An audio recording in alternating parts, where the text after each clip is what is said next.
Come on, focus.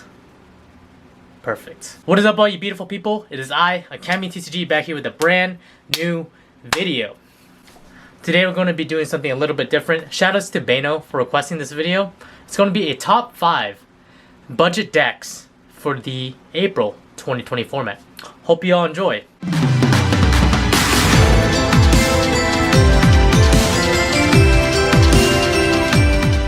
Alright, before I begin this video breaking down the top 5 budget decks, first thing is these decks are subjective. As in, I can only talk about the decks I've played against and I've played with. There is going to be some certain shoutouts at the end because I've thought of 7 different decks instead of 5. But these top 5 lists are in no particular order. Second thing is, you're going to be seeing a whole bunch of deck lists for said decks, but these aren't the optimal budget builds. These are just quickly built, and I just want to showcase the power in which these decks have. With that in mind, let's get right into it. So the first deck we're going to talk about is Crusader. Crusader first, Crusader second. Relatively cheap regardless, but the Crusader second build is a lot cheaper just because you can OTK your opponent, and you're not always going to be reliably going first. With the Crusader second build, you're less likely to get hit by hand traps just because you're assuming you're playing against a combo deck, and also you're playing Crusader power and whatnot, so it's not as susceptible. There's a lot of backup plays including Yugioh and Renryu. Obviously these are replacement Gizmex and the like. The Danger Jackalope and Danger Tsuchinoko is a lot cheaper now just because they're both at 1, and pretty much the rest of the deck is relatively budget. The whole point of this deck is to OTK your deck as soon as possible, and if your opponent has monsters in the wrong zone, they could get heavily, severely punished for that. Just some things here, some choices I've made here just for clarification processes. The Twin Twisters is there for back row removal and also works really well with the dangers. You're playing the 3 main package, the Jackalope, the Tsuchinoko, the Nessie. You could also play other cards such as World Legacy Succession, World Legacy, there's a monster card, let me see. World Legacy, World Crown. Some people are opting to play that. I talked to one of my friends earlier, he was playing that. I used to play this in the going second build, but just food for thought. Some people played Lance as well, giving your monster a 3000 buff. So something to think about. If it battles a monster, your Link monster battles a monster. Quick effect, you pitch this from your hand. The battling monster, your opponent's one, loses 3000 attack. So something to keep in mind, and it also does not target. But anyways, you summon Echo Max 1 punch for a game.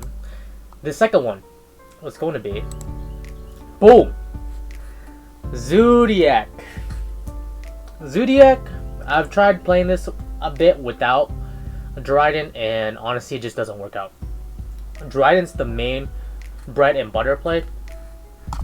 Basically with 1 Rapier or 1 Barrage, because Barrage gets you Rapier anyways, you can send Ram and literally go off. Literally with 1 Rapier, if that resolves and the whole thing resolves without any hand traps or anything, no DD Crow, no Ash, nothing, then with 1 Rapier, you go straight into a Mega Cloud from it. If you guys want to see a combo of that, I can list in the iCard above. But I learned this from another YouTuber, I believe. But pretty much Zodiacs with hand traps is extremely viable. It is hand trap.deck. With pot average at 3, you can cut this down to 2 if you like and play at their desires. That is a choice. Because combo does essentially the same thing, except the turn this card is sent to the graveyard. So pot average is slightly quicker. We have 3 Tenkis to search all your cards: Compulse, Solemn Strike, and Time Thief Winder. Time Thief Winder, if you don't know what it does, is you detach 1 material for any Exceed monster you control. Special summon this from your hand. So ideally, with Zodiacs, you can go into free fodders for nothing for Exceed materials. You can go into normal summon Thoroughblade, go into Hammerkong, go into Borbao, and then you can get rid of one of the Hammerkong under it to summon Winder from the hand. So that way, if you somehow get another level 4 in the field, you can make a rank 4 play.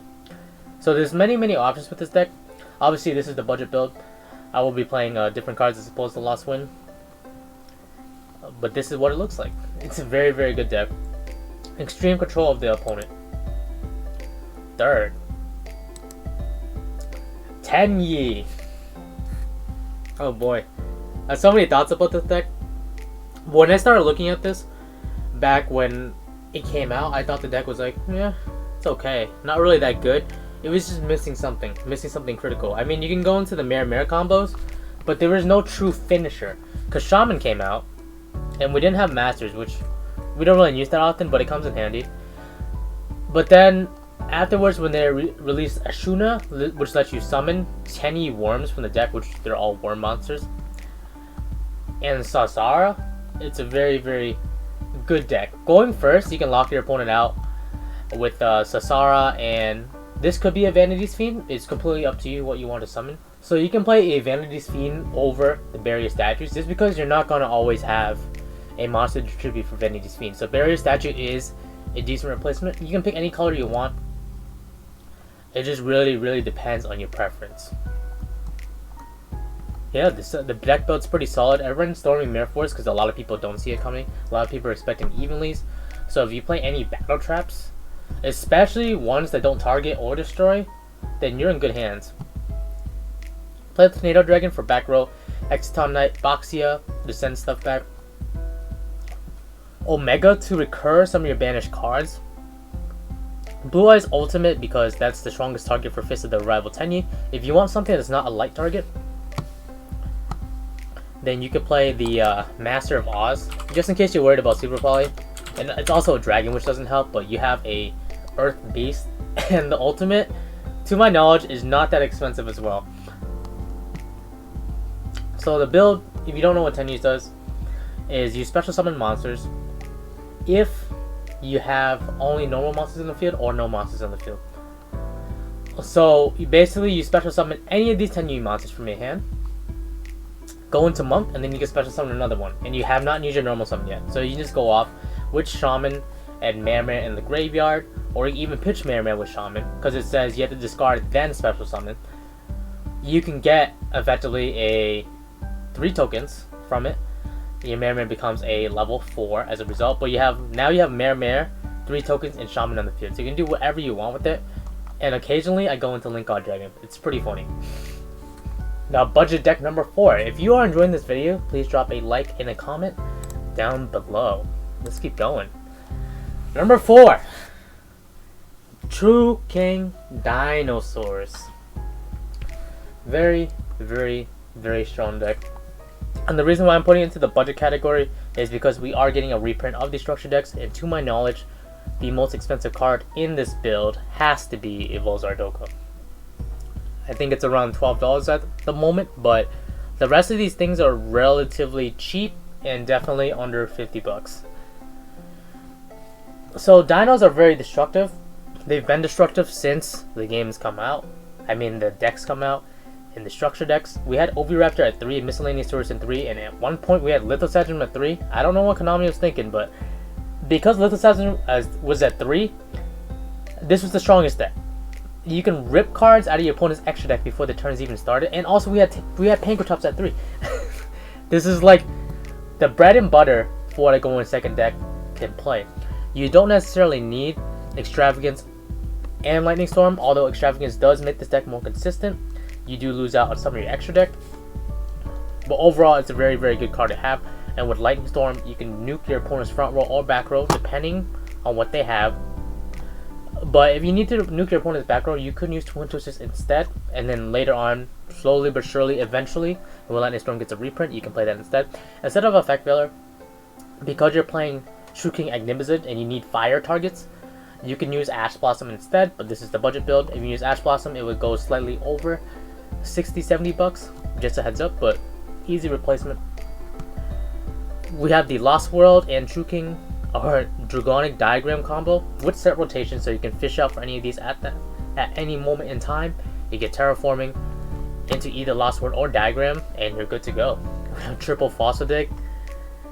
It's just a really, really powerful deck. If you want to get into it, then it's not too bad to get into. And to be quite honest, if you're playing against a somewhat control deck and in your main phase you have miscellaneous swords in hand, you're pretty much set.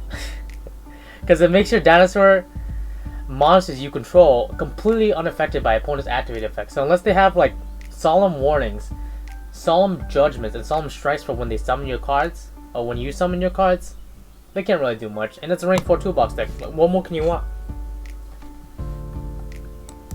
Last but not least, number 5. I still can't believe I'm saying this is budget, but it's budget, and I know a lot of people hate this deck, but I have to put it in this video, and it's Skystrike.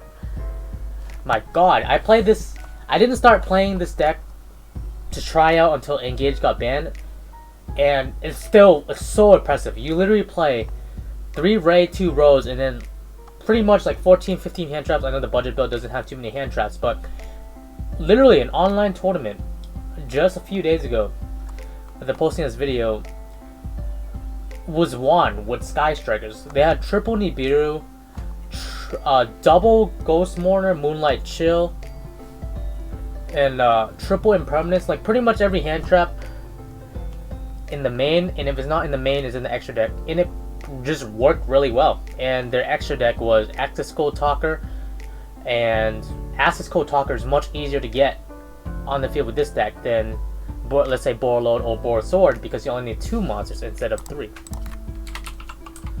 Let me just show you guys. And if you use basically the bread and butter combo, this is for non-budget. If you have Crystron Needle Fiber, you can summon Effect Veiler from your deck, link those 2 into Selene, and then you can remove the 3 spell counters after summoning Selene to summon your Effect Veiler back from the graveyard to make Axis Code Talker. And now your Axis Code Talker is a whopping 5300 attack and can destroy stuff on the field. It's a very strong deck. A lot of people still don't see this deck coming. People think this deck is dead, but absolutely not.